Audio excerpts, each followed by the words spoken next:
Sakstat-ის მონაცემებით თებერვალში საქართველოს ეკონომიკა 7.7%-ით გაიზარდა. წინასწარის შეფასებით 2025 წლის თებერვალში წინა წლის შესაბამის პერიოდთან შედარებით რეალური მთლიანი შიდა პროდუქტის ზრდა 7.7%-ი შეადგინა, ხოლო იანვარ-თებერვლის საშუალო მაჩვენებელი 9.4%-ია. ზრდის მიმართულებით მნიშვნელოვანი წვლილი შეიტანა შემდეგმა დარგებმა: პროფესიული, სამეცნიერო და ტექნიკური საქმიანობები, ინფორმაცია და კომუნიკაცია, ტრანსპორტი და დასაწყობება, ენერგეტიკა, სამთო-მოპოვებითი მრეწველობა. ოფიციალური მონაცემების მიხედვით 2025 წლის თებერვალში საქართველოს ეკონომიკა გაიზარდა 7.7%-ით, ხოლო რეალური ზრდის საშუალო მაჩვენებელი გახლავთ 9.4%.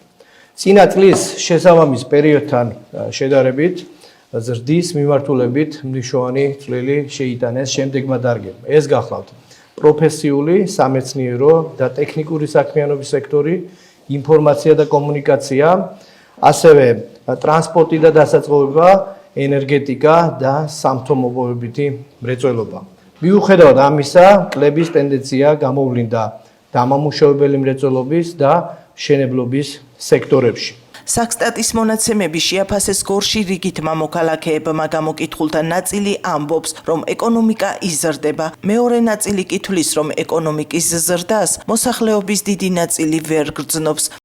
რა ვიცი, ახლა მე გამჩნევ, რომ ცხოვრება გაუმჯობესდა. ძალიან გაუმჯობესდა, შედარებაც არ არის. ბატონებენ. რატომ ფიქრობ, აი რა? აბა რა იზარდა, რავი, აბა ჯიბეები მოისინჯეს. მე მოსიჯური მაჩვენებები. ეს შევაშხებისა რა ვთქვა, მე სამსახური მაქვს. რა ვიცი, ჩემთვის არ არის გაჭირება რა, მე მუშაობ და რა. შემოსავალია ფაბრიკა რა შედება, მშენებლობა რა შედება, მაშინ შეიძლება მუშაობ და არაფერი არ და არ უნდა გაიზარდოს. თავად გაიზარდა, ჩვენ არ გაიზარდა. შეგახსენებთ, Sakstat-ის მონაცემებით კლების ტენდენცია დაფიქსირდა დამამუშავებელი მრეწველობის და მშენებლობის სექტორში.